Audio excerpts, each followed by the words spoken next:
Hi, today is September 17th, and this is day 17 of my 365-day series of going through Henry Blackaby's devotional, Experiencing God Day by Day.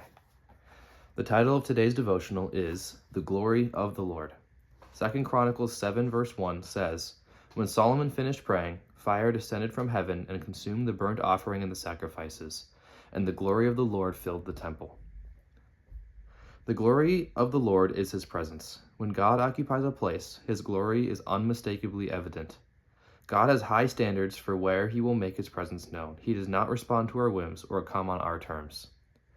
Solomon longed for God's presence to be obvious in the temple that he had painstakingly built for him. Solomon had spared no expense or effort in building this magnificent temple as a house for the Lord. Yet he understood that constructing a spectacular building was no guarantee that God would choose to inhabit that place. So Solomon prepared himself and the people in the hope that God would look upon them with favor. The priestly choir sang and played instruments in reverent praise to God. The priests sacrificed so many animals on the altar that they could not count them. Solomon prayed, and when he finished, fire came down from heaven and consumed their offering.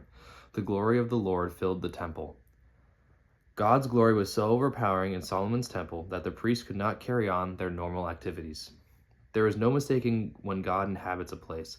God's glorious presence fills a place, and it is impossible to carry on business as usual. The New Testament teaches that our lives are temples because Christ abides in us. We cannot assume by this that our lives are pleasing to him. Like Solomon, we must thoroughly prepare ourselves so that God will choose to reveal his presence in our lives. When he does, there will be no doubt that it is God.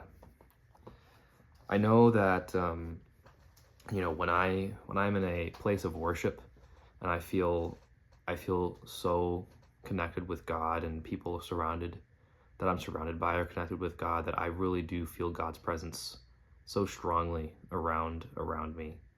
When I'm at a church camp where everyone is praying and opening up to God, and talking about their struggles and how God's helped them and how they hope God can continue to help them, and opening up about their sins and how God needs to re-enter their lives. It's such a powerful moment to see all the amazing testimonies and God's power around us.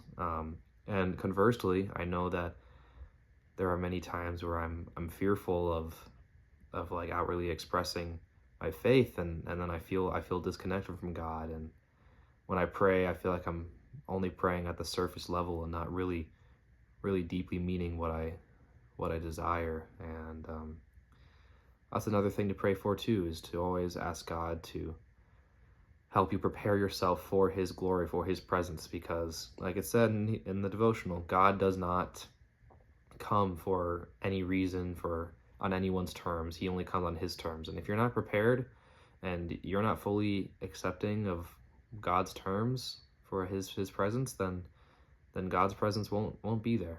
So thank you so much for listening. I hope this helped you, and I hope this keeps everyone accountable to reading their devotional every single day. So thank you. God bless.